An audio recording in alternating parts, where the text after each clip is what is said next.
The Self-Sufficient Backyard. Have you seen this book before? This couple lived off-grid for 43 years. And I've seen this advertised for a long time now, and I've wanted to get it, but it would have been nice to see the inside first, so I'm going to show you what it looks like inside. The book starts at the very beginning with homestead planning and walks you through what they did. It goes over many other topics such as water, gardening, orchard, interesting and easy on the back garden, food preservation, bees and chickens.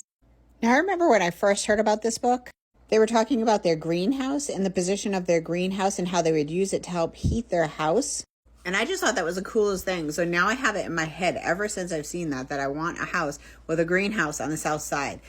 I've thought that for a long time now. But if you live in a really warm climate, you might not want to do that. I appreciate that the font's larger. Getting older, I appreciate those things.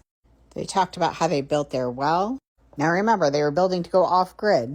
Obviously, they still had resources like backhoes to come in and help them, and how they got hot water through a design like this.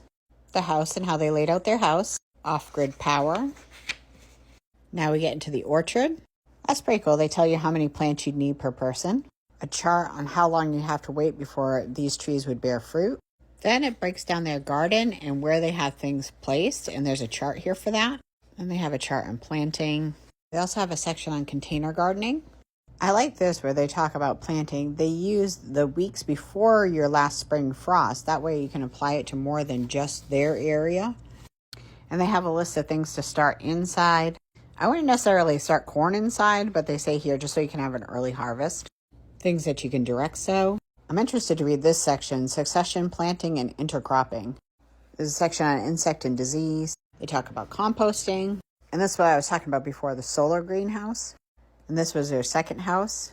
They also have a whole section on a guide to common vegetables. And thank goodness they said potatoes are early, mid-season, and late season. They're not indeterminate or determinate. And then they have culinary herbs, where they talk about what it's good for, and it also talks about if it's an annual or a perennial. There's another page of that. And then there's a section on their medicinal garden, where they talk about different plants and how they can help medicinally, if they're perennial or an annual.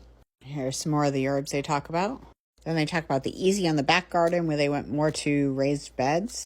Interesting, that's a keyhole bed. Then they get into food preservation, also talking about meat. They talk about their root cellar and how long things will store in the root cellar. Then there's a chapter on bees and chickens. So it was amazing what they were able to accomplish. And if something that you're interested in reading about, I'm going to leave it linked down below.